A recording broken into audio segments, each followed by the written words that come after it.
Welcome to RM biology. আরো একটি নতুন ভিডিওতে তোমাদের স্বাগত। রাত পোহালেই তোমাদের কিন্তু উচ্চ মাধ্যমিক তৃতীয় সেমিস্টারের বাংলা পরীক্ষা।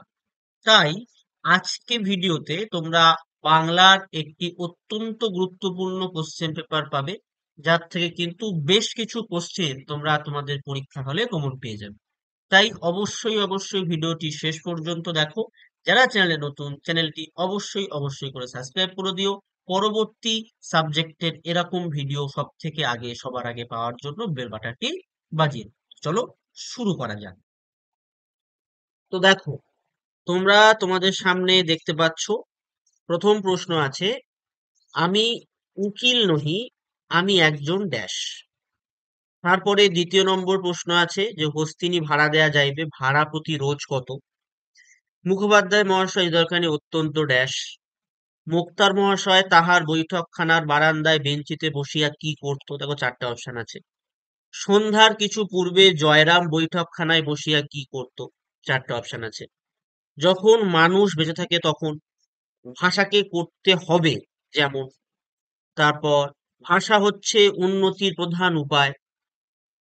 যে ধর্ম মানুষকে দখলের কথা শেখায় তা আসলে আইনস্টাইনের ধর্ম।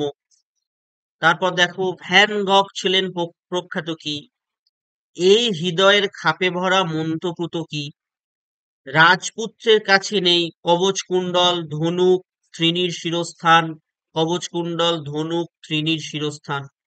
তারপর সপ্তডিঙা কোথায় সাজে, সিন্ধু জলে, সাগর জলে, নর্মদা জলে, গঙ্গা জলে। তারপরে দেখো 15 নম্বর প্রশ্ন যেটা আছে, পোডরাজ রোদে যায়নি কতদিন। গামার বইয়ের চোখ, উচ্চতায় ভরা, জলে ভরা, খুশিতে ভরা, হাসিতে ভরা। আমাদের দুজনের হাতগুলোই লাগবে ড্যাশ। তারপর দেখো বর্ণনামূলক ভাষাবিজ্ঞান আলোচনা করে।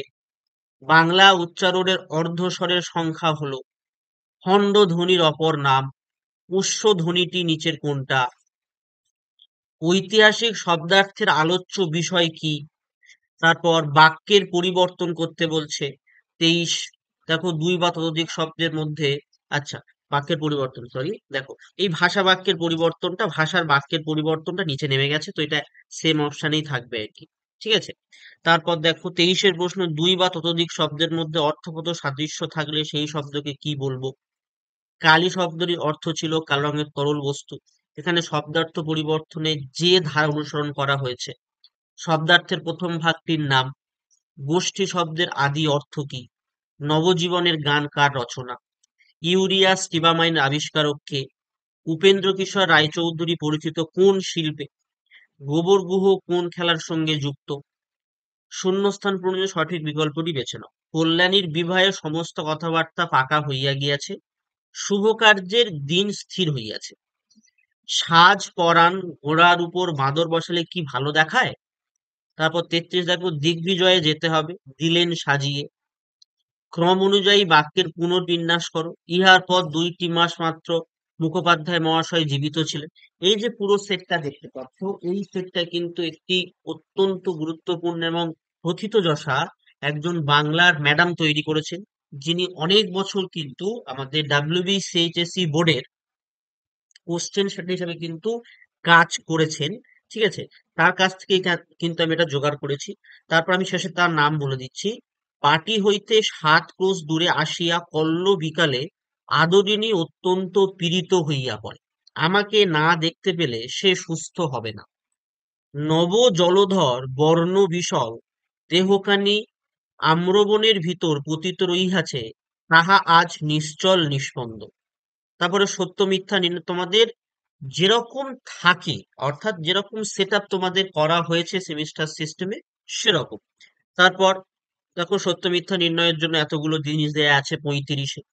তারপরে দেখো 36-এ এরকম দেয়া রয়েছে সত্য মিথ্যা। স্তম্ভ মেলানো থাকে 60-এ, দেখো স্তম্ভ মেলানো আছে। তো আমি, যে ম্যাডামটি এটা করেছেন তিনি কিন্তু বাংলায় পিএইচডি করা আছে, ডক্টর দীপা রয় চৌধুরী। ঠিক আছে।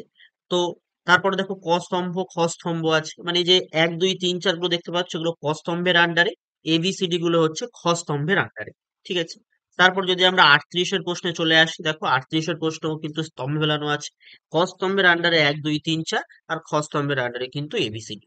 তারপর যদি আমরা বিবৃতি আর রিজন যেটা হয় অ্যাসারশন রিজন, সেখানে যদি আমরা দেখি, দেখো 31-এর প্রশ্ন বলা হচ্ছে বিবৃতি আমার জন্য অপেক্ষা করো কারণ সময়টা খুব সুবিধের, এরকম ব্যাপার।